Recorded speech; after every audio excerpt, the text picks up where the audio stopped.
Well, first of all, I want to thank the governor. That was very nice of him. He could have just sort of avoided that and talked about himself. He chose to defend me, which he didn't have to do, and he's really a quality person, Governor Huckabee. So I wanted to thank him. And I don't know, he didn't have to bring that up. He goes to another person. He talks about moral authority. My moral authority is better than his moral authority, that I can tell you. So I thought it was unnecessary. I thought it was, by the way, there's not the people in this room. That's great. They're big fans. We love it. But I thought it was an unnecessary question, unusual question, the way he phrased it. And yes, they were very, very nasty to a lot of people last night. And I think that they've suffered. I mean, I've been reading such terrible reviews about the commentators last night for CNBC.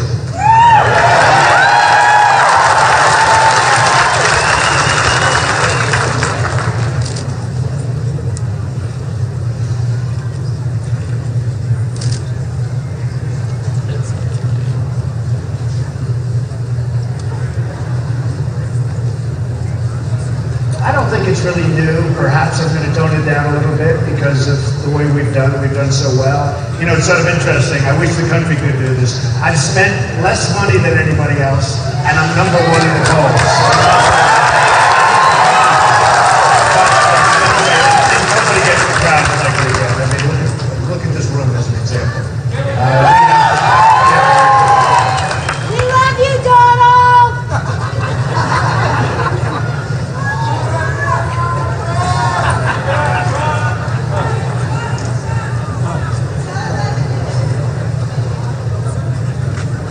He was very unsuccessful. Let me tell you, Bill, I'll tell you. He was very unsuccessful. And every commentator, even the haters and losers that I read all the time, they said that he was put down so strongly that for the rest of the debate, he was just sort of limping along. He hit me at the beginning of the debate. I hit him much harder than he ever thought possible, including the fact that he worked for Lehman Brothers, which took down the world. I mean, this guy was working for Lehman Brothers when it collapsed. And frankly, I think he took a very, very hard hit. And he was not the same. So that's, whether you like it or not, that's the way it is.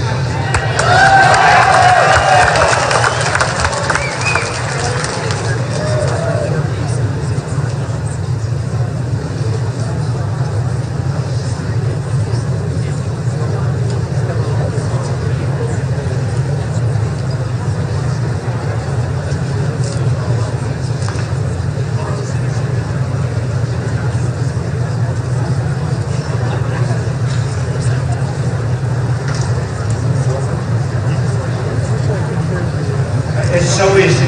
It's so easy. I'll counter it very simply. I built a great company.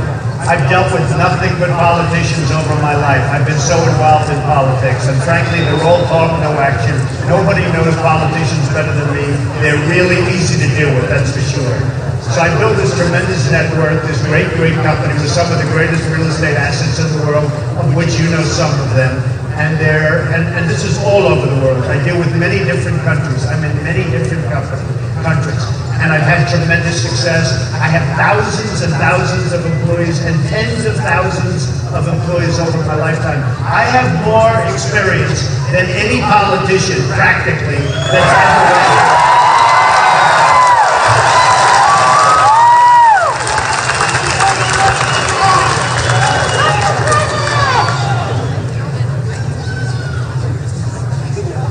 Hey, Bill, just one, let me just finish. We have been run by politicians. They're grossly incompetent. They're destroying our country.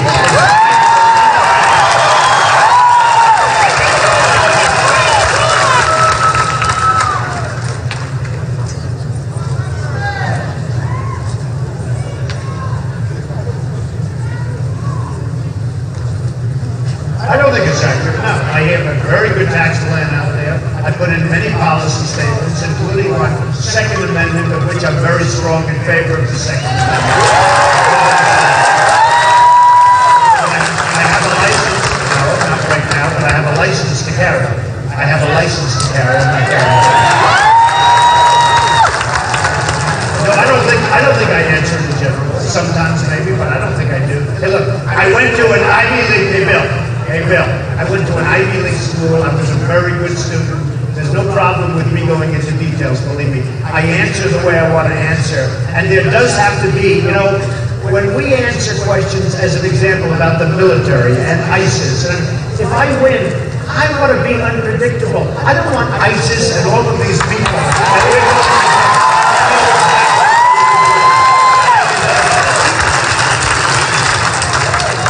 When you win.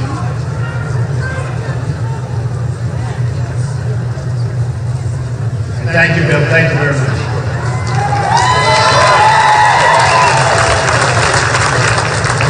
Thank you.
For you are gracious and just, righteous and merciful, true and kind, strong and approachable. The Holy Bible, the Scriptures, your written word calls each of us not only to hear, but to do. To do those things that you have spoken. The Gospel of Matthew in chapter 7, verses 24 through 29 likens this action unto a wise man who built his house on the rock. The rains descended, the floods came, the winds blew and beat on that house, and it did not fall. For its foundation was the rock. But everyone who hears these sayings of mine, says the Lord, and does not do them, will be like a foolish man who built his house on the sand. The rains descended, the floods came, the winds blew and beat on that house, and it fell. And great was its fall. O Lord God, we find ourselves in turbulent and uncertain times. In what appears to be the age-old storm of redirection through the winds of redefinition. We humbly ask you, Lord, by your divine guidance, by your hand of gracious wisdom, your superior hand of wisdom, that you would lead us once again by your holy word. The platform of the founding forefathers of this great nation of the United States of America was built on that sure foundation of you, the rock of our salvation, which was the infallible word of Scripture. We pray this morning, we pray this day, that our nation would not only return, but continue on the path on which it was founded, the path which has always pointed towards you. Platforms of any kind, be them structures, buildings, monuments, or even political platforms, are only as good and secure as that platform and that structure, the foundation. Each of these individual states of this great nation gears up and focuses upon an upcoming election. May each one of those so-called platforms be built on the solid foundation of you. This great nation, our country, our home, that it would be governed by those principles, those godly morals, and that they would define our laws, they would define our justice system, they would define and guide our ways, guiding our education, thus causing us to have true liberty. True liberty that has been the very mainstay and the very structure of the faith in you that is the root of our heritage. And may that root of our heritage produce godly fruit yet once again. That America would be godly. That America would be good again, resulting in making America great again. Precious Heavenly Father, we ask this of you in and through the mighty name of Jesus Christ, our Lord and our Savior. Amen.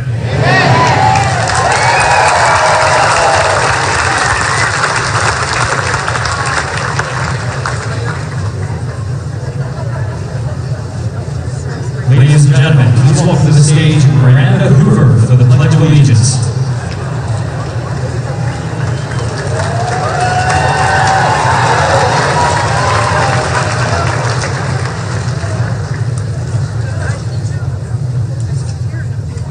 Good morning. Please join me for the Pledge of Allegiance. I pledge allegiance to the flag of the United States of America and to the republic for which it stands, one nation, under God, indivisible, with liberty and justice for all.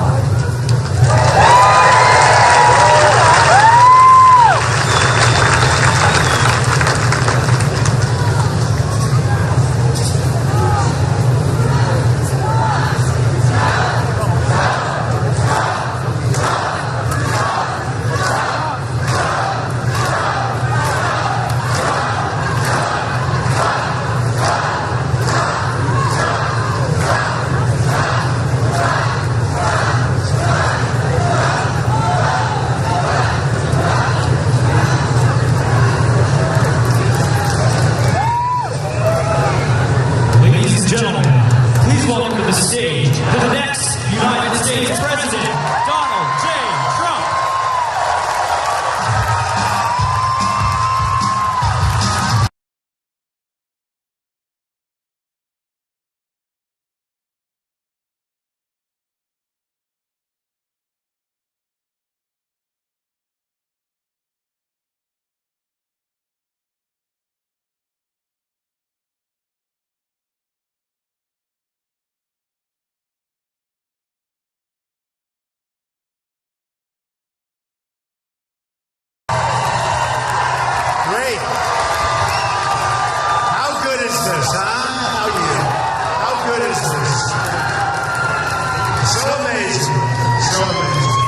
And you know, it's like this, wherever we go, it's like this, there's going to be change, but real change, not Obama change. You remember the famous Obama change? So, who saw the debate last night? And, great book. And who won the debate? Yeah, we did well, everybody. I mean, I think there were a few people that really did well last night. And we were given good credit. It's hard to get credit from the press. You know, when you get credit from the press, you know you really did well. Because boy, do they not want to do it. I think more importantly, we won every online poll. We won Drudge, Time Magazine, every week, every time we had it. So we won CNBC. You know, they did a poll during the show. And it kept saying Trump 50, 51, 59, 52. The other one 6, 5, 9. And I loved it. I just saw that this morning. I'm watching and say, what is that? That's the poll as you're going along. And it kept going higher and higher. I said, we should have gone longer and longer. But we really had an amazing period of time because, and I have to tell you that, and we're going to do some questions and answers later because I have all day. I mean, we'll just say. So we'll do that. Think of some good questions, some really vicious, violent, crazy questions. Okay. Look at all these people. That was Bill O'Reilly. We did O'Reilly. We're on tonight, so that'll go on in a little while. But so you'll go home, you'll watch O'Reilly, you'll OD on Trump today. That's enough, right? You say, that's too much Trump. That's too much. That's why, you know, I said it's true. I'm going to spend whatever it takes.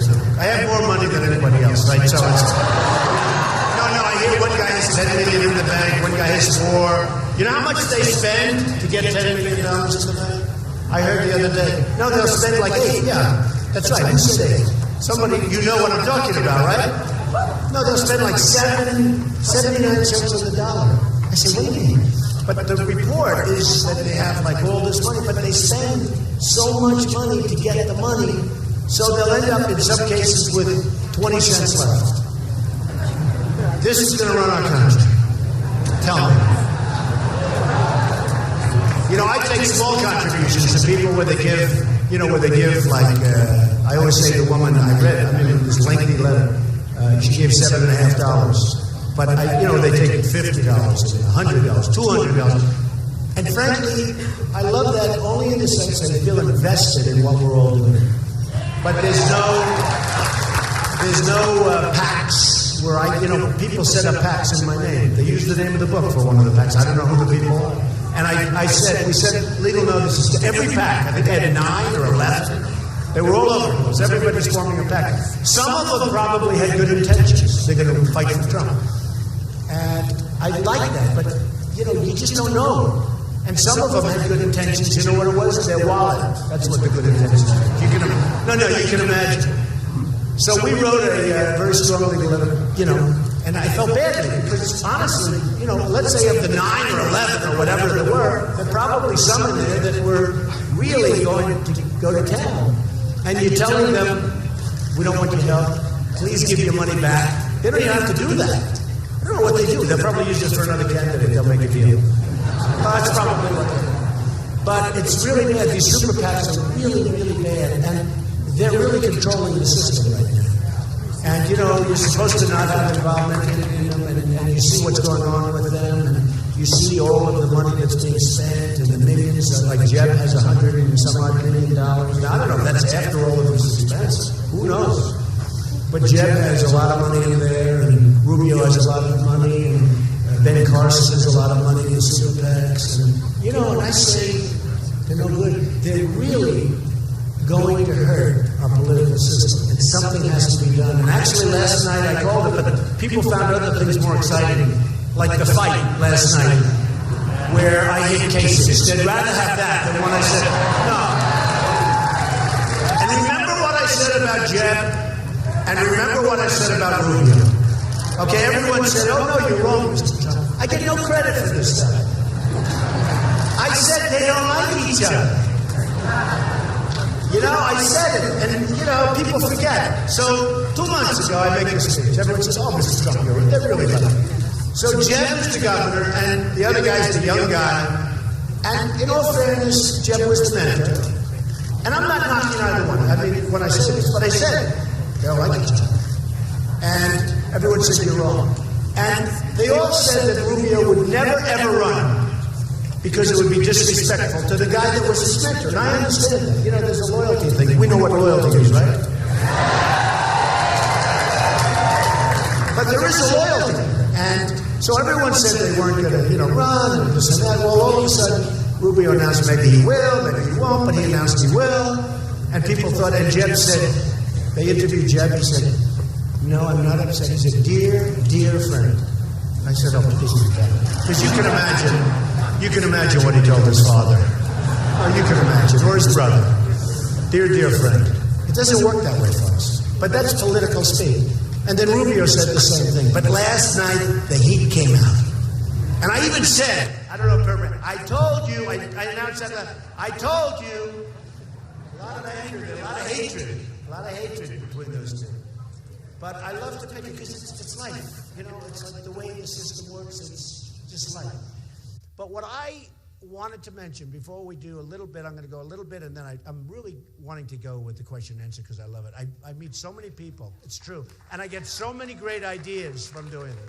And I love it. Ask me anything. What the hell difference? A lot of guys, they're all canned. They have lobbyists, and the lobbyists control them, usually through the super PACs, and they have donors, and they have special, and they're totally controlled. Not all of them, maybe 99%, okay?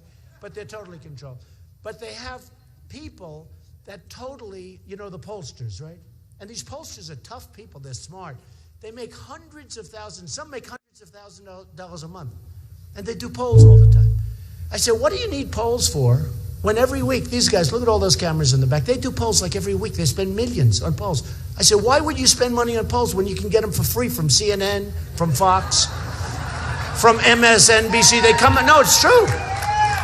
I mean, I learned things about me. I haven't spent 10 cents on a pollster, and I've learned things about me that I never knew. So, and we're doing great. Like the evangelicals, we're doing really great nationwide.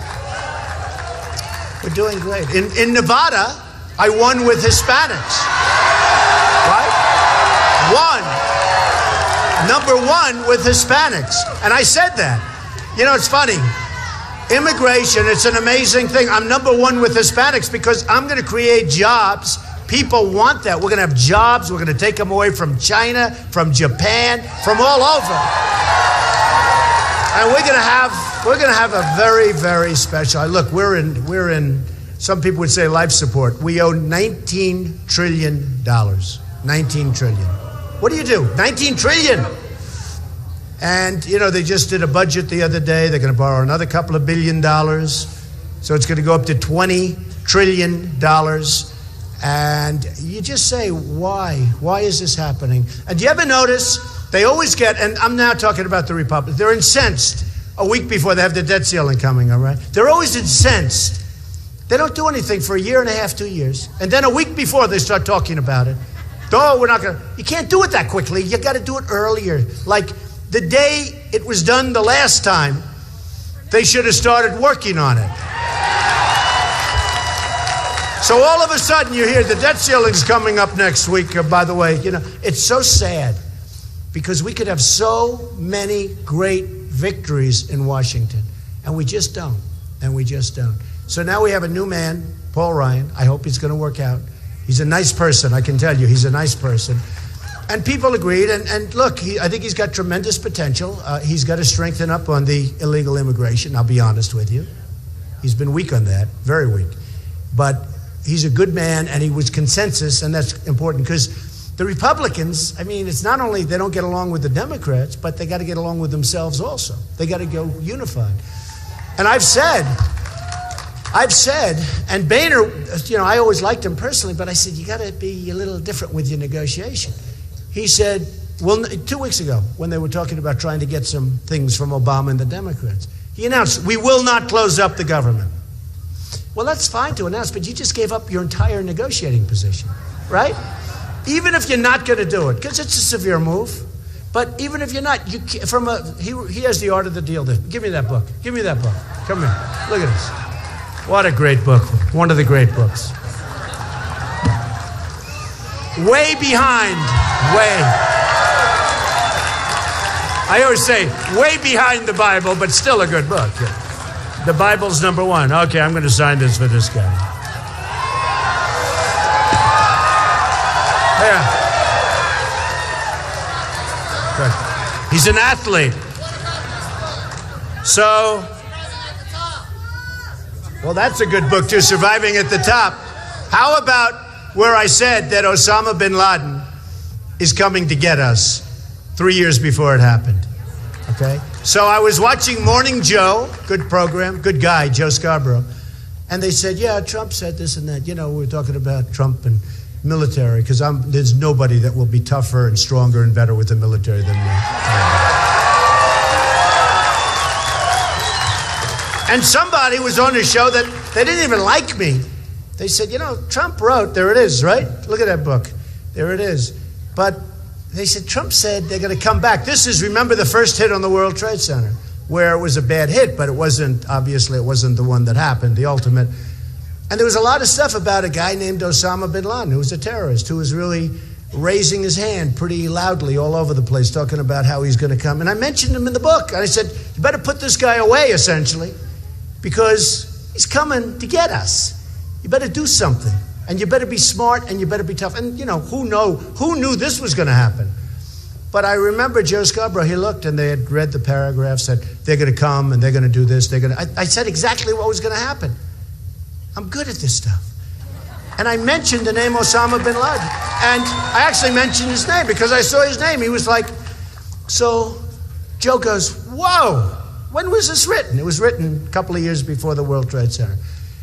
And we can be tough and we can be smart. Like Iraq, we spend $2 trillion, thousands of deaths, thousands of lives.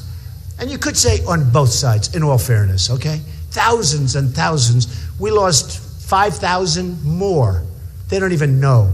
Thousands of lives. Wounded warriors who are the greatest. I love. Wounded warriors. All over.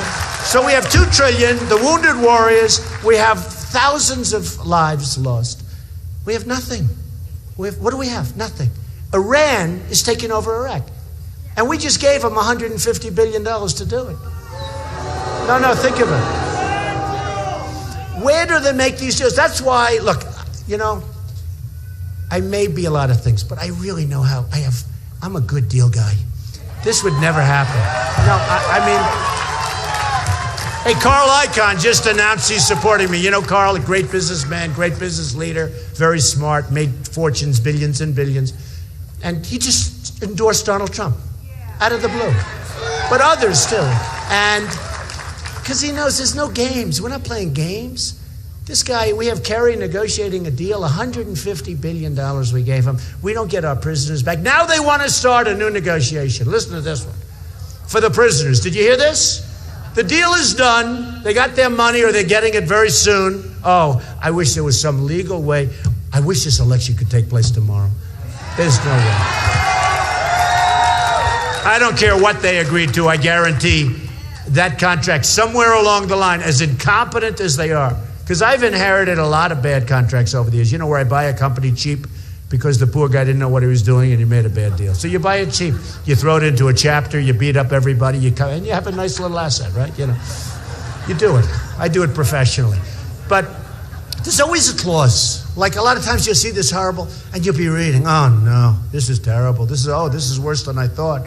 You know, you take it. A friend of mine, he's a great guy, but not a great business guy. So he signs this horrible, he asked me, I'm reading his contract. I love doing it. Can you believe this is my entertainment? Can you believe it? Other people do other things, but I like doing it. I like reading contracts. I'm reading. And all of a sudden, bingo! I see this clause. I say, do you know you have the... No. And I help him, and I made some deal for him. He'll never forget me. Of course, he probably will. You know, people forget. They forget. But it was bingo. So as bad as these things are, and as bad as, let's say, that guy, there's always something. There's always something. and I'll find it. Oh, will I find it? Now, the other day, they said, hey, we'll start negotiating now for the prisoners. They have 4. They used to have 3, now they have 4. But they're only going to negotiate for 3. But they want 19 people that are here. Think of it. And what else? Many other things. In other words, they're starting off. Does it make you sick? It's just, every time I use this because how many things can you relate to that are so simple? One of the things that's very interesting, and one of the reasons I actually like taking questions and answers, because you have things that are bad in the country. But you have, let's say, 10, 12, 13. You make them in a speech, you can talk about all of them. Then if you make the same speech, they'll say, oh, gee, you talk about this. Well, how many things are there? You're going to talk about all of them. We can talk about immigration, illegal immigration. We can talk about IRS. Yeah, IRS is right. He says IRS and I say ISIS. Maybe it's the same thing. I thought that's interesting. Who said that? That's very interesting. That's very interesting. But no, I mean, you talk about ISIS, you talk about the problems, you talk about Obamacare, which is going to be repealed and replaced. Obamacare is turning out so badly that in 17 it looks like they're going to have to go back to Congress and rewrite the whole thing. It's a disaster. And you people know it. The premiums are up 35, 45, 55%. The deductibles, you're not even getting anything because the deductibles are so high, you have to die. And who knows if it covers you if you're dead? I'm not sure. Do you get covered if you're dead? No, the deductibles are so high that I don't know. I mean, I don't know. So what happens is I talk about this around there because as a person that has had tremendous success, and I had, don't forget, they said, he'll never run, right? I've told this story. I love this story. He'll never run, the pundits. Oh, do they hate me? He'll never run. He'll never sign Certificate A. That's a 1-page where you basically sign your life away. I signed it. Then I made the announcement. Then they said, oh, he'll never sign his financials. Well, I put them in almost 100 pages long. I think the longest ever put in was like 2 pages. Mine are like 100. I think it's 500, almost 500 companies. Tremendous success. So they said, oh, maybe he's not as successful as people think. I'm much more successful. In fact, I tell the story. Honestly, I wasn't sure until the last moment, because it takes guts to run. It really does. It's not that easy. And it takes guts to run. And it does. It does. It takes guts. And I didn't know. I went right to the end. And, the famous escalator scene with Melania coming down with me waving and everything. I took a deep breath. I went like this. Okay, baby, let's go. And I announced, and I brought up the subject of illegal immigration, and boy, did I take incoming, as Rush would say. I took incoming, and then it turned out I was right.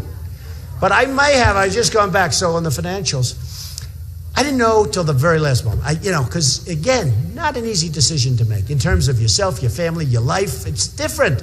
It's different. Here I am, you expose yourself like that on television, you're fully like with all these guys, and some you respect, some you have no respect for.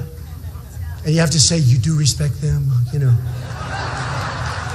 some I don't, but we're supposed to support them if they win, though, the pledge. But some I do have great respect for. Some of the people on the stage I do. But I did these financials, and they were phenomenal. And I tell you what, and so it showed I was much bigger, much stronger, much wealthier. I built not only great assets, very liquid, very little debt, tremendous cash flow. The reason I say it is because that's the kind of thinking we need in the country. That's what it is. Such dumb people, such dumb deal. It's the thinking. It's a lot of the people in the audience. It may be in a smaller way. You have that same thinking. You can't believe the stuff that you're seeing. Sergeant Bergdahl, 5 for 1. We get Bergdahl. No, we get Bergdahl. We get Bergdahl. They get 5 killers that they've wanted for 9 years. And they get 5 killers that are right now back on the battlefield, killing everybody. And believe me, they'd love to be here. They'd love to be right here. So we can't go on like this. And I said it to my wife, I said it to Ivanka, I said it to all my kids.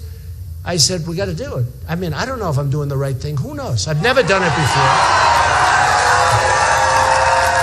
But it's like I told Bill O'Reilly. Bill, I've been dealing with politicians all my life. All my deals go through politicians. I need zoning, I need this, I need that. I need taxes, I need tax abatements. I need all sorts of things. I get them. And I've always gotten them. I've done great with politicians. I deal with politicians. I deal with prime ministers from other countries because I always go in for the glamour deals, the big deals. They always want to meet me. So I have dinner with the prime ministers. But I get along with people. I get along with Democrats. You know, one of the big knocks on me? Well, he got along with people that are Democrat. Well, that's what we have to do. We got to get along, folks. You know, it's time. Washington is in gridlock. They can't do anything. And you know, when I was growing up, when I was younger, because I started young, and my father was great. I had a great father. In fact, I'm doing a book that's coming out in a couple of weeks. It's going to be great. And it's a very nasty title. I won't even tell you. It's such a nasty title. And you know what? It's a nasty picture. The photographer, Simon & Schuster, big company, they came to me, we'd love to have a book. I said, I don't want to do a book. I've done 12 or something. I said, I'm in the middle of a campaign. They said, we'll pay you a lot of money. I said, how much? They said, it's true. I give it to charity anyway, so I'm going to give it to charity. But you know what? So you feel guilty, you know. So I work very hard, and I'm doing this, I'm doing books, I'm running things. The good thing is my children are very capable. They're running. No, it's good. It's good. They're good, and I have great executives. So what happens is, I want you to read this because we talk about our country and we talk about the problems. And it's called, actually, Crippled America. And the nastiest picture you've ever seen. So they had this Simon & Schuster. They sent this great photographer, world-class photographer in my office. He took, and I told this, he took the most beautiful pictures you've ever seen. I never knew I was that handsome, to be honest. This guy is a master. He took the most beautiful pictures, smiling, happy, beautiful. And one he took when I wasn't ready, and it's the worst picture. It's mean and horrible. And the people came, they said, Mr. Trump, sir, this is really the picture we should use. You can't be talking about what you're talking about with a big smiling face. And wait till you see this picture. You're not going to believe it. It's nasty. So, I think it's going to be great. I mean, it's the hardest I've worked on a book since The Art of the Deal. It actually is. And it was condensed, but it's the hardest I've worked on a book. So let's see. But we talk about a lot of the problems that we have. But we're going to do something that's going to be so special. We're going to take this country, and if I win, and it is if, everyone always shouts, when? It's always going to be, look, I'm competing against all these people. Who the hell knows? You have a lot of crooked people in the press. For instance, I'll give you an example. Last week, I'll give you an example how crooked they are. Last night, I'll go to last night. Last night, we won every single poll. Who won the debate? Now, I think Cruz did well. I do. I think Rubio did well, although I think Rubio had a lot of hard questions because, frankly, those are tough questions. Gave good answers, but I don't like the questions. So they're a little tough. But does everybody understand that? Yeah, I think you understand that. They're tough. But I did think he did well in terms of answering. I think that a couple of others, I really appreciated Mike Huckabee for, sticking up for me. He's a good man. He's a good man. He's a good person. He even showed my tie. He was really great. He's a great guy. But no, it was nice because somebody else could have said, what? I'll be the best president. He didn't say that. He said, don't you dare. Essentially, don't you dare say that about Donald Trump. He'd be a great president. Honestly, folks, there aren't a lot of people that would do that. He had a perfect opportunity just to talk about himself, and he didn't do that. So he's a special guy. He's a very good guy. So we're going to do something that's going to be so unique. But last night, all of the polls, every single one of them said I won. And yet the pundits, they weren't bad, but they could have been much better, believe me. They could have been, some were good. But every poll, even the CNBC poll, every poll said, and these are polls, somebody said, oh, they're online. Well, I'm not dialing in. Hundreds of thousands. Drudge is great, and Drudge is a legit person. He's a great person. And he's a straight shooter. They have the Drudge poll. They have, what the hell was that? sounded like a duck behind. But no, they had Drudge, and they have Time Inc. Time Inc. I mean, you know, Time Inc. is, even though I was on the cover 4 weeks ago, so maybe it's a conflict of interest. I don't know. But they had Time, they had many, many polls, and they had CNBC did their poll. All right? And you could see that they don't like me very much, okay? And we won every one of them. And the pundits were, some were really nice, and some were trying to be as bad as they could possibly be. You know, as they also know the subject matter. They can't say you lost, but they said, well, Trump was a little off his game. I was? It's so unfair. You know, especially when you get 60, 70%. When you get 70% in an online poll, and you have 15 people up there, right? You have 15 because you have the previous debate. But you have 15 people up there, and you get 70%, that's impossible. If you got 70% and you had 2 people, it's like, we'll take that all the time, right, folks? So that was, but I'll tell you one of the most disgusting things. You have a group called Politico. It's a small deal. So dishonest. They are the worst people. They are the most dishonest. No, they're just dishonest. And you have others. You know, you have Huffington Post that puts us in the entertainment section, and now they don't know what to do. Yeah, but I sort of like Bill Maher, I must be honest. I do. I like him. Do you like Bill Maher? I don't agree with him, but you can like him. Do you like Bill Maher? Huh? I don't think he likes me too much, I will say that. No, but you have all of these different groups, and the most amazing thing is it comes out, and no matter how it comes out with hatred. You see the level of hatred on the other side. And I think, I've made a lot of speeches like this. I always have rooms like this packed. They're packed. And you people didn't have much time, right? You didn't have much time. But last week in Iowa, so I had a negative poll in Iowa. And it was the first time, no way. It can happen. Because for 100 days, there were even 100 days, I led every single poll. And I was surprised at Iowa because I have amazing relationship with the evangelicals, with the Tea Party, with, you know, all the people. And for some reason, I had a couple of negative polls come out in Iowa. And I was surprised, actually. And then we had a poll come out, a really good one. The ABC Washington Post came out on Friday. And it was a very, very expensive, good poll. And practically nobody reported. I was killing everybody, right? And then they had another couple come out. They had the Gravis poll come out. I think I was 38 or I like killing everybody. They had all these, and nobody mentions it. And then it happened. I had a CBS poll. I think they talked like to 300-400 people. And I was a little below Carson. It was the biggest story I've ever seen. It's true. It happened. It was bigger than anything. It was bigger than Benghazi with Hillary. It was the biggest. It happened. They were so happy. They have gone crazy between Iowa and it. So I'm in Iowa. I had just gotten this negative poll. I have a group as big as this, at least. And it's a love fest. It's a total love fest. Now, I'm a negotiator, right? So that's what I do. The last thing I am is a beggar, okay? So I go to Iowa, and we are having fun. It was the best speech I've made. And in fact, the Des Moines Register that hates me gave my speech a great review. It said, unbelievable. Honestly, the Des Moines Register hates me. It's a liberal paper in Iowa. I'm going to start to like it, I think. I couldn't believe this. The story was good. And I had some other good stories. But then I had these dopes from Politico. They're dopes. They're third-rate people. It's losing a lot of money, I hear. It's probably going to be out of business soon. But, you know, they do this stuff.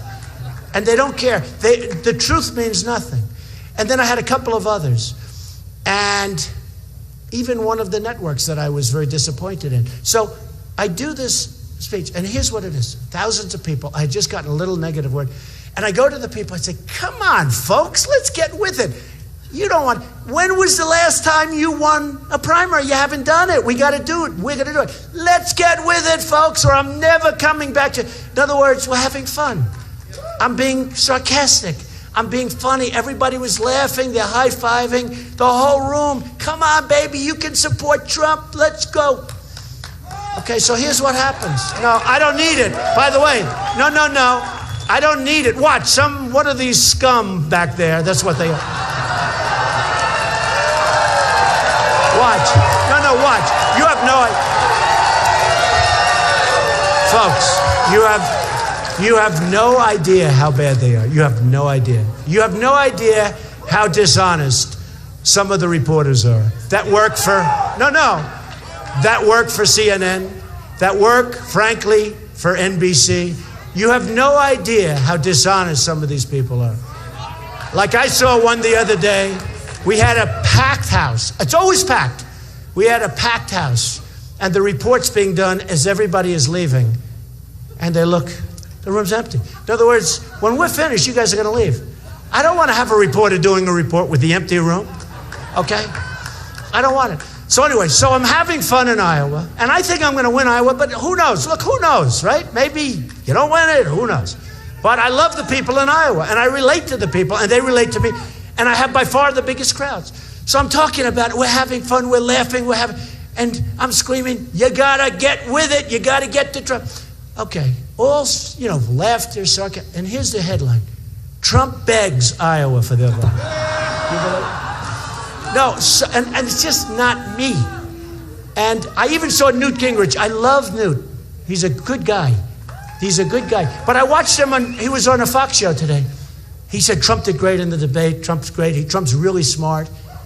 He actually said he's the smartest guy since Clinton. I said, you couldn't do better than that? He couldn't have it. He actually did. He said, great thing. But he said one thing because he reads the paper. He said, the only thing I disagreed with was when he went to Iowa and begged. Can you imagine going to a room and begging? Can you imagine? Now, it wasn't everybody, but there were 15% of the stories like that. And I think it's just so, most of them were good. I'm telling you, Des Moines Register was a great story. I couldn't believe it. I would have thought they would have done the other. So dishonest. But here's the thing. Places like Politico, they're third rate, and they don't make money, or they make very little. I hear they're going out. I hear they're not making, I hear they're just dying. They tend to die because they tend to die. And it's not only them, it's others. But the level of dishonesty with the press. So here's the thing, I make this speech, and I actually think, I said last week, I actually think it's one of the best speeches I make. Because I went in, just got my only bad poll in 100 days. So I went in, come on, folks, let's go, let's get with it. I'll never come back again. If you don't vote for me, you better vote for me. We're all laughing. Trump begs. And they knew that it was a phony deal. Everybody knew. All you have to do is look at the tapes. All you have to do is read the stories, even the stories from Henry. So you have tremendous dishonesty with the press. And therefore, when I have all these big crowds and everything else, you can't really, like I said to Bill O'Reilly just now, we have a tremendous crowd. I said, nobody gets bigger crowds than me. He goes, and he's a good guy. He's a good guy. He goes, well, that's not really fair. You're a celebrity, so you'll get big. I said, what does that have to do with celebrity? I don't think you're here because I think you're here because I have a view that we're not going to be taken advantage of anymore, right?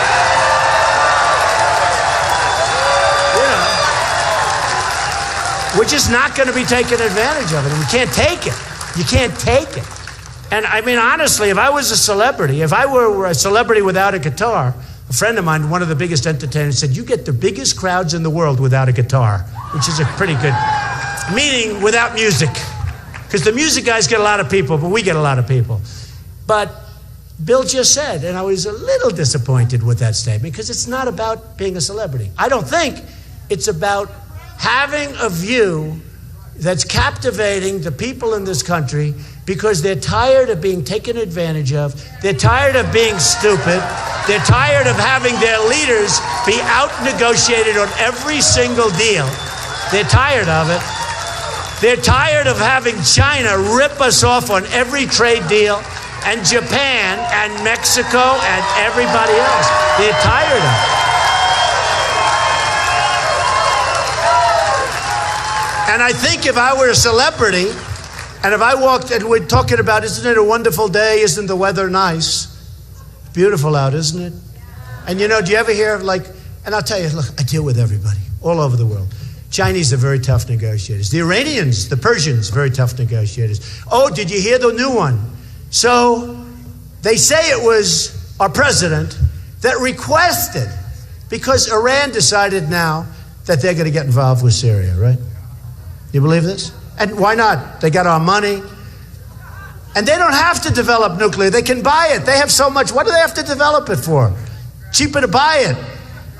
So, according to what I heard, which is probably true, we got out-negotiated in the Iran deal, and President Obama requested that the chief negotiator for the Iran deal, who's a killer, I watched him on Charlie Rose being interviewed. After watching for 5 minutes, I said, Kerry cannot handle this guy. Can't handle him. The chief negotiator, our president, just asked that he get involved in talks having to do with us and Syria. So we're going to have more. We'll end up giving more and more. We're not going to have anything left, folks. We're not going to have anything left. I saw this. I said, can you imagine? You get fleeced by a guy who's a great negotiator. I'm not knocking Iran. If you can make a deal like that, I would have doubled up the sanctions, sat back. They would have, believe me, and I would have never given them, of the 150, I would have given them squat. They would have got nothing. What they're going to use, they're a terrorist organization. What they're going to use that $150 billion for is, you don't even want to think about it. You don't even want to think. The 24 days, how about the self-inspections, where they actually do their own self-inspection, right? They do their own self-inspection. How about that one? Is that one of the... So we don't get anything. So now we have him. They want him to get involved. The same guy that did, because you know why? We're comfortable with him. Because we're comfortable with losing. The country has become comfortable with losing. Now last night, it's right. I'm not comfortable with it, I'll tell you. Drives me nuts. That's why I'm doing this. Last night, I got the only applause. They said, your summation. They give you a big 30 seconds. Right? It's hard to sum up. But I got a very large applause. Because I said, I negotiated. It was a 3-hour deal, and he said it wasn't. He's wrong. And it was always a 3-hour deal. And I said, who the hell wants to watch? Who's going to want to watch? I wasn't even I could stand up for 30 hours and do this stuff. But I said, who is going to want to watch a 3-hour debate? Nobody. You couldn't watch Hillary for an hour and a half. No, you couldn't watch it. So I called up CNBC. I said, fellas. And I called Ben Carson. And we said, Ben, let's form a little deal here. If they don't have me, they don't have you. I don't think they can, not going to work so well. And by the way, and that's not to knock anybody else, but who needs to form a big deal? If I can do it with two, 2 is fine. They folded in about 15 seconds. We got rid of an hour. And they were getting $250,000 for a 30-second spot. They used to get like $1,000, $2,000. How much would they have gotten if I wasn't involved? You tell me. They would have gotten nothing. So I gave a quick summation. I said, we don't win anymore. And we got to make great trade deals and blah, blah, blah. And then I said, as an example, everybody said you cannot negotiate. It's non-negotiable. The 3 hours. I called up. I got it. And that's a big thing to get. 1 hour. And when you think of those 30-second commercials at that kind of money, 1 hour, that's a tremendous amount of money.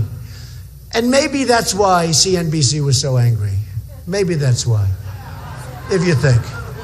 Because they were pretty angry. I actually didn't mind it. I didn't mind. I expected it. A lot of the folks up there were very angry and very upset about the way CNBC behaved. But, what do you think? Yes? I didn't care. I've become immune to it. I tell you, honestly, I've seen things that are so bad with the press. I've seen things that I wasn't... I went out, they were bad. They were really asking questions that were bad, but what else is new? But some of the folks up there thought it was really unfair. And Reince Priebus, who's a good guy, head of RNC, he went wild yesterday because he thought it was very unfair. And if you look at the Hillary debate, they were all softballs. Here, Hillary. Bing. Bing. All softballs. It wasn't the same thing. So, we're going to have a border. We're going to build a wall. Mexico is going to pay for the wall. We're not paying.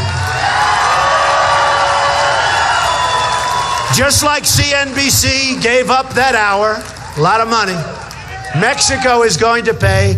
And I love Mexico, by the way, and I love the Mexican people, and I love the Hispanics. I have thousands of Hispanics that work for me right now. Thousands. I gave a speech the other day in Miami at Trump National Doral, right smack in the heart of Miami. And I said, this is going to be interesting. We had a big crowd like this, and I gave the speech. It was 80% Hispanic, 80%, maybe more. You have no idea. They put you people to shame in terms of enthusiasm. I'm telling you. No, I'm telling you. I'm telling you. They were so in love with the message of the border and the message of the wall because they're here illegally. They don't want to be overrun. They want to work. They want to do their job. These are incredible people. And we're going to let incredible people come into our country. We want people to come in, but they have to come in legally. They have to come in legally. And, you know, so many things. I mean, and this has nothing to do. Mexico is only one of many. They come from all over Asia. They come from all over. But do you know that if you want to become a citizen of Mexico, it's one of the hardest countries, maybe the hardest country in the whole world to become a citizen of. And you know, if you're in Mexico and you're supposed to be there for a week, friends of mine are there. They go to Mexico. I like Mexico. I like Mexico. They go to Mexico. They're there for a week. They get a knock at the door. When are you leaving? When? No, they just want to know, what's your time? You know, you're here. Are you going to extend? What's going on? By the way, they're doing the right thing. I'm not knocking. I'm saying they're doing the right thing. We don't do that because we're stupid. We're stupid people. We have stupid leaders. We don't do it. I mean, the anchor babies. You have a baby, you go, you're pregnant, you go, you have the baby on our soil. Congratulations, 85 years we're taking care of the person. In Mexico, you know what they said? That's terrible, terrible, the way the United States is handling that situation. Except in Mexico, if it happened, believe me, they don't have anchor babies in Mexico. There's no anchor babies. It's bye-bye. We got to change, or we're not going to be great anymore. We're going to, you know, I have an expression, and it's been used a lot over the years, you know, make America great again is my big expression. But there's another one. And so often, I love expressions because it says it. The American dream is dead. You know that, right? The American dream is dead, but I'm going to make it bigger and better and stronger than ever before. Bigger and better and stronger. And we're going to. We're going to make the American dream bigger and better and stronger before. We're going to get rid of all these horrible regulations. We're going to open up. We're going to do business. We're going to have fun. We're going to create jobs. We're going to be taking jobs back from all over the world. You know, this whole thing with the dollar, I'll tell you what, the dollar, China, we owe them $1.5 trillion. Can you believe it? They kill us. They take our jobs, our money, our base, and we owe them money. We owe them $1.5 trillion. Now, how do you figure it? So here's what's happening.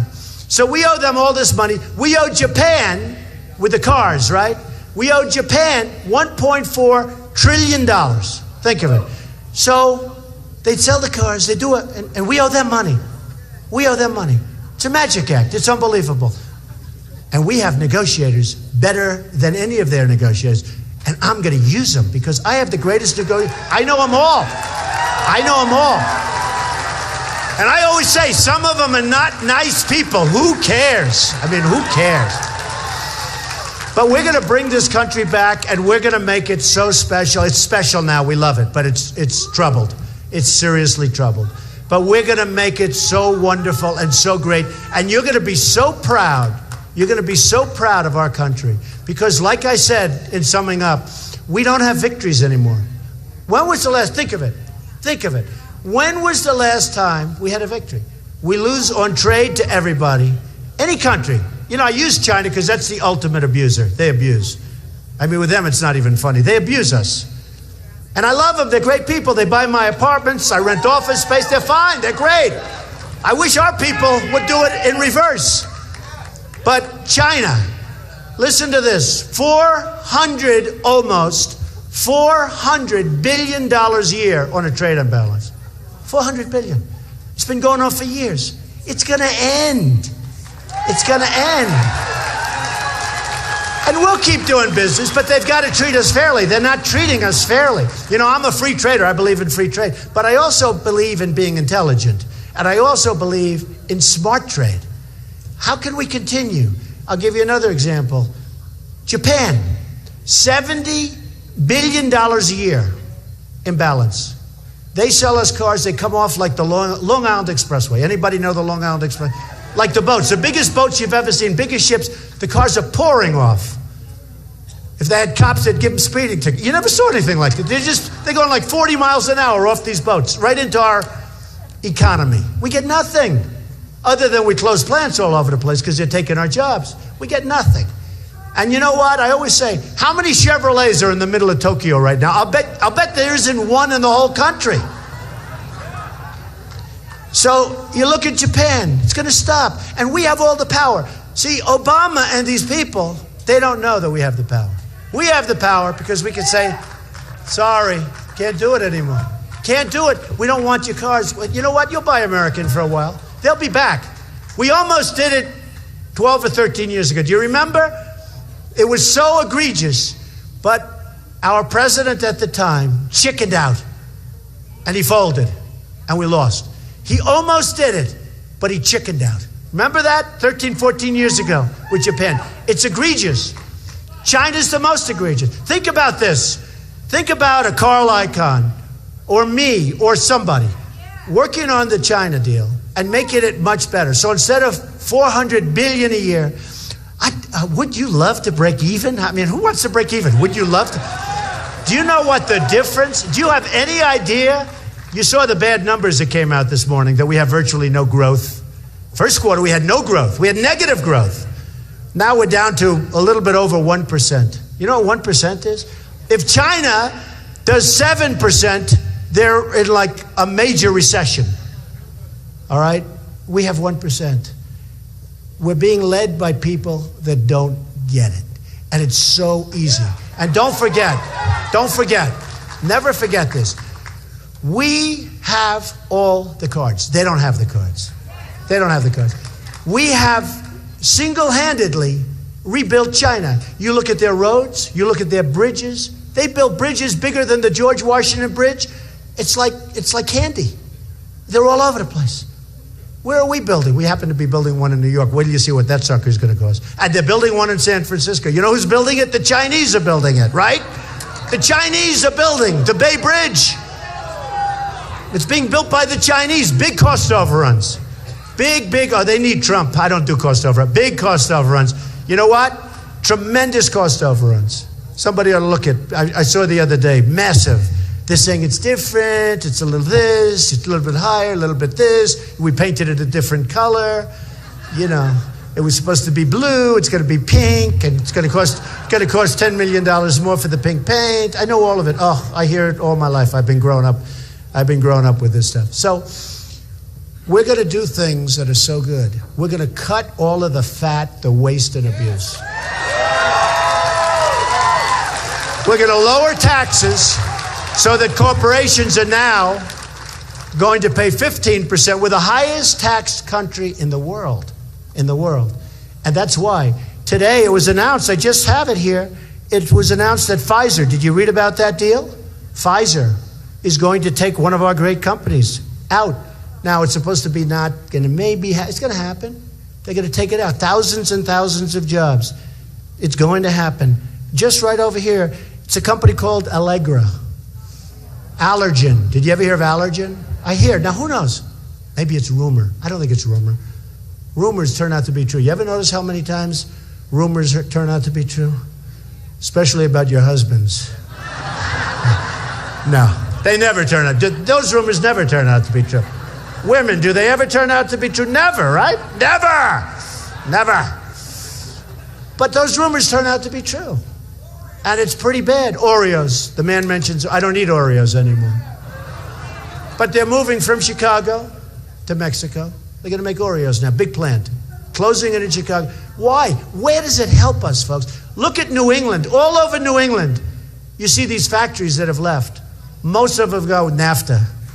Another great deal. Most of them have gone to Mexico, but they've gone. How does it help us?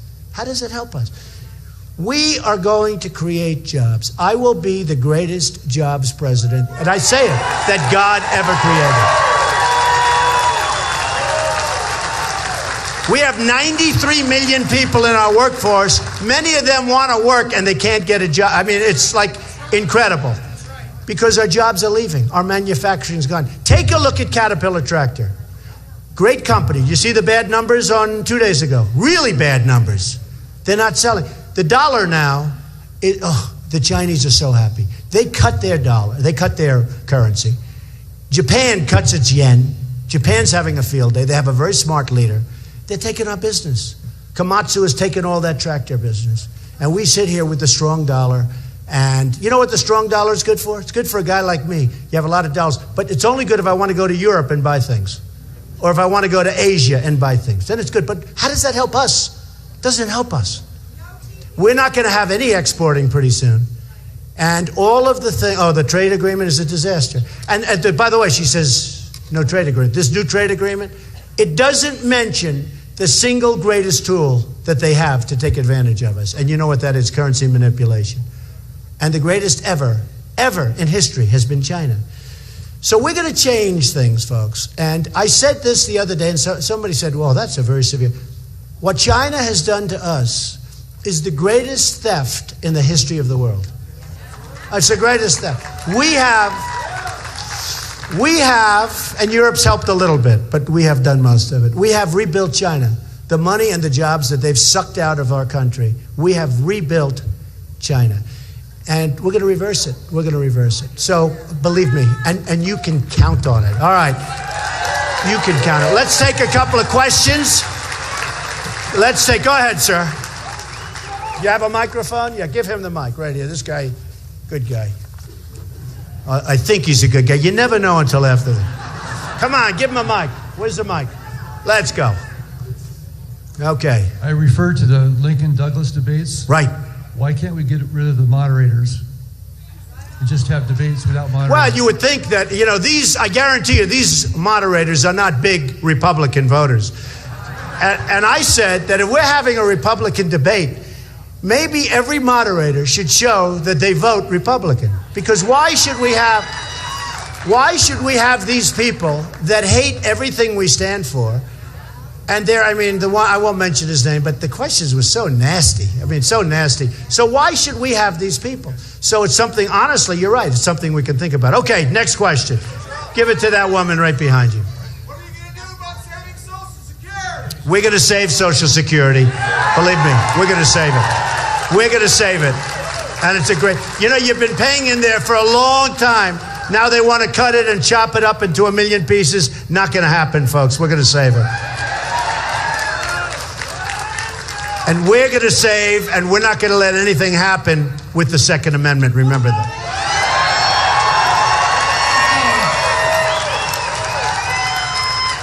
One other thing. I heard the beautiful name of Israel. Israel is safe with this one. Safe. So many friends in Israel, they don't know what happened. They have a president who they actually think Obama hates Israel. I think he does. This pact is so bad for Israel, so dangerous. We will save. I think Israel's in such a massive amount of trouble because of the agreement. I'm so glad you mentioned that. We will save Israel. Nothing bad is going to happen to Israel. Okay. I have a statement. Yes, ma'am. Go ahead. And I have a question about a rumor. Okay. I've been voting as a Democrat for 55 years. So I think we've converted her, man. Yes. Have we converted you? Yes, you bet. And I'm going to be We've voting converted her. I love her. Trump. People are going to be amazed. A friend of mine from Los Angeles, very liberal guy, Democrat. People are going to be amazed. He said, you have no idea in LA how many people are going to vote for you that are liberal Democrats. They're tired of having their face shoved into the sidewalk, believe me. Right. Yeah, go ahead. The rumor that I heard is that John Kerry's daughter married a physician in Iran. Who's related to the negotiator. And That's what Yeah, I've the heard. best man was the negotiator Yeah. for the Iran deal. Now, what's with that? I heard that. I don't know if it's true. Hey, could you guys check that out in the press? Let the press check it out. Don't worry. Don't worry. If it's true, they will not report that. They'll report on it. Go ahead. In one of your interviews, you said if you became president, you would not take the salary. The what? Your salary. Yeah. I am not going to take a salary. That's an easy one. That's a real easy one. Have you considered or thought of taking the money and giving it to the wounded warriors? I would do that anyway. I already do it. No, the wounded warriors are our best people. I have a lot to do with the wounded. The wounded warriors are amazing people. So, yeah, I would certainly do that. Okay, let's have one. Come on, let's go right here. Make it nice. Go ahead. I'm a female small business owner. Good. Do you have any good plans for that agenda? Small business? Yes. Lack of regulations. You're being regulated out of business. No. We'll be going back so many years on regulations. You know, the regulations are out of... I have friends that are small business owners. They can't survive. And not only that, they have inspectors who are outright nasty over nothing. They have no idea what's going on. They're going to lose their businesses. We're going back... I'll bet you we go back 15 years and we cut most of that stuff out, okay?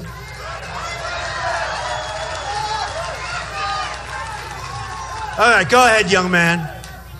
There's no shortage of... Oh, okay. There's no shortage of talented U.S. tech workers, yet we hook up Zuckerberg with cheap foreign labor. What will you do to lower H-1B quotas and put American college grads first? Well, you know, that question was asked to me last night, but it was asked in a very crazy way. What I do want...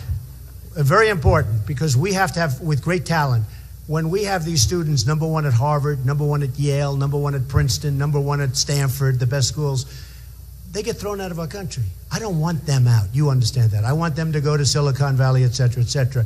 With the workers you're talking about, before anybody can come in, because the question was asked, I was talking about Harvard, Yale, Princeton, and Stanford last night, and the question was asked about the visas. We have to make sure our people are working first. We have to make sure. I don't mind taking people at all, but we have to make sure we need them, and we have to make sure that our people are taken care of. So important. Okay, go ahead.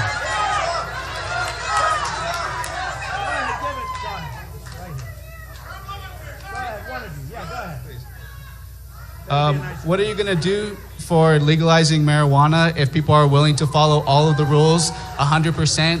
Legally, federally, and with the marijuana thing is such a big thing. I think medical should happen, right? Don't we agree? I mean, I think so. And then I really believe you should leave it up to the states. It should be a state situation.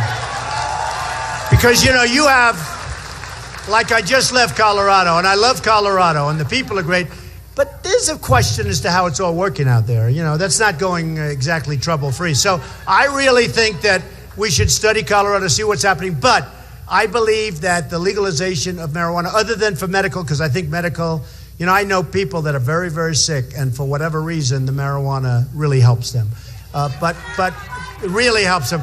But I think in terms of marijuana, and legalization, I think that should be a state issue, state by state. Good question. All right, go ahead, over here. Thank you for coming to Reno, Mr. Trump. Thank you. Thank you. I love Reno. Been here many times. Would you consider a woman for your vice presidential running mate? And if so, who are you considering? A woman? That's interesting, Carson. It's a lot of people say. Do you notice how well we get along? It's great. It's great. We get along very well. We're laughing at each other last night. We're winking at each other. I would absolutely consider a woman. But it's too soon to be talking about. Too soon. It's too soon to be talking about it right now. You know, we got to get the job done. I don't want to be talking about vice president. We have to get the job done. And that's why in February, whatever your date is, what is it, February 28th, whatever that date is, you got to get out there, you got to vote, or it's not going to happen. And that would be so bad. So bad. You got to go out, you got to vote. You know, I've seen a lot of people, there's energy, there's a certain energy. I've never seen energy like this. I've had I've had professionals, pundits, all these political people say they've never seen energy in a campaign like what we have. Look at all these people. They've never seen the energy. So, but, you know, come our date, you got to get out and you got to make sure you vote. Otherwise, look at last time. People thought there wasn't a lot of energy, I'll be honest. I don't understand why there wasn't, but it was sad what happened. But a lot of people didn't vote. You know, people talking about this and that. The fact is, a lot of people that you would have always thought would have voted, they never voted. If those people voted, you would have won the election. They didn't vote. We can't let that happen again. Hey, I supported McCain. Now, he had a hard time because what was happening was pretty tough. I'd say Abraham Lincoln maybe couldn't have done it. I supported Romney, and he let us down. He just let us down because that was an election that should have been won. So I supported McCain, I supported Romney, and now I'm saying, the hell with it, I'm doing it myself. We're going to do it, okay? We're going to do it. I love you all. Thank you very much, everybody. Thank you. I love you. Thank you. We're going to do it.